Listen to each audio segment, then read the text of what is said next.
The Bailey family is set to be rocked by a devastating emergency in Coronation Street next week as Dee Dee Bailey's, Chanique Sterling Brown, labor is hit with severe complications. With her pain initially ignored, nurses later realize that the baby needs to come out immediately and Dee Dee has to undergo an emergency hysterectomy. After her harrowing experience, she then has a number of life-changing decisions to make.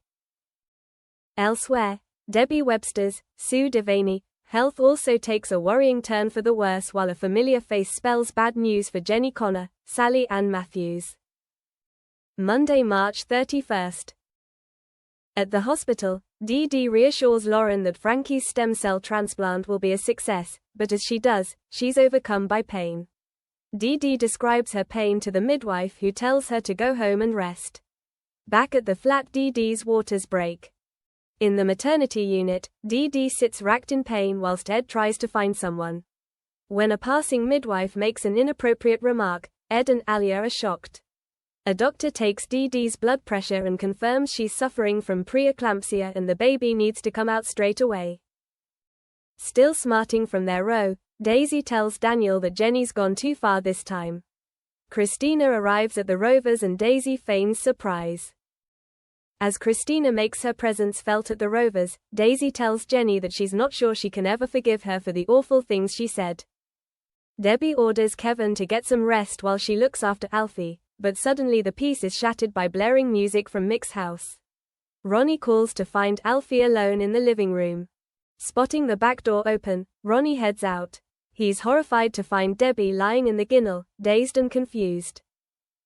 Cassie admits to Evelyn that she really likes Steve but he wants nothing more to do with her. Wednesday, April 2nd.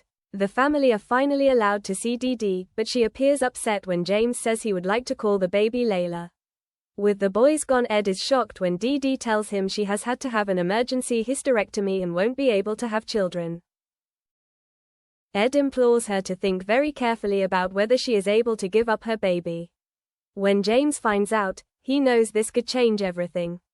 Lauren visits Dee Dee to tell her Frankie's operation has been a success, but she is shocked by Dee Dee's reaction. As Dee Dee finally makes her decision about Layla's future, James gets a text that could change everything.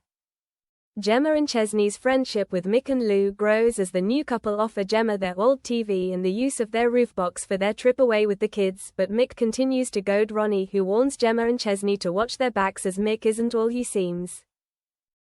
As Mick heads off, Ronnie slashes a tire on his van, but Debbie has seen everything. In the Rovers, Mick insists he wants laying faux the work he has done and to the damage to his van as he caught Ronnie on the van's CCTV. Kevin is anxious when Abby has to leave him having his chemo session because Alfie is ill at nursery. Julie finds an upset Kevin on the bench outside the hospital and suggests they get the team home together. Meanwhile, an anxious Abby can't get hold of Kevin and is cross when she realizes he was with Julie and didn't tell her. A delighted Daisy and Christina continue to reel in Jenny as she reveals she has met a great guy called Dom on the dating app. They up the ante with a bouquet of flowers and Christina sends another message. Daisy worries that very soon Jenny is going to want to meet up with Dom in the flesh. Thursday, April 3rd.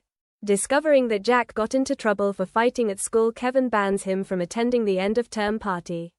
During his chemo session, Kevin tells Abby he felt he was a bit hard on Jack. Meanwhile, at the precinct, Hope and Jack see 2 e-bikes left by Toya and Nick. They pay for the scooters and swig on a bottle of booze Hope had in her bag, just as Craig and Jess appear, followed by Tyrone and Kevin. Jack admits he paid for the bikes with Kevin's credit card. Tyrone finds a furious Kevin drinking alone in the bistro and the two men lock horns over whose offspring is the worst behaved and who is leading who astray.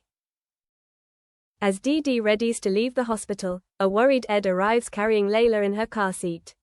She is shocked when Ed reveals what has happened and why he is looking after Layla. At the house, Dee Dee tells Sarah and Alia that her condition was avoidable, it was a result of gross negligence and she intends to make an official complaint. Alia offers to start the process for her. At number 5, Chesney receives a text from Mick inviting him for a drink and his heart sinks. Chesney meets up with Mick in the Rovers and does his best to mask his anxiety.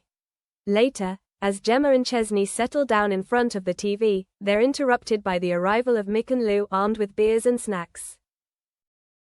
In the cafe, Julie persuades Eileen and George to join her for a day out on the East Lancashire Railway. Having overheard, Nick and Toyah admire her zest for life. Having arranged to meet Todd, Theo knocks on the back door at 0.11. A nervous Theo apologizes for his cloak and dagger approach. As Todd cracks open some beers, Theo starts to relax. Theo opens up to Todd and admits he finds him attractive and they kiss passionately. Having spent the afternoon in bed, Todd and Theo are loved up. Theo tells Todd that his life is complicated and suggests they keep their relationship on the down low. When they hear George, Eileen and Julie returning, Theo runs out of the back door but forgets his coat. Returning later, he tells a gutted Todd that today was a one-off.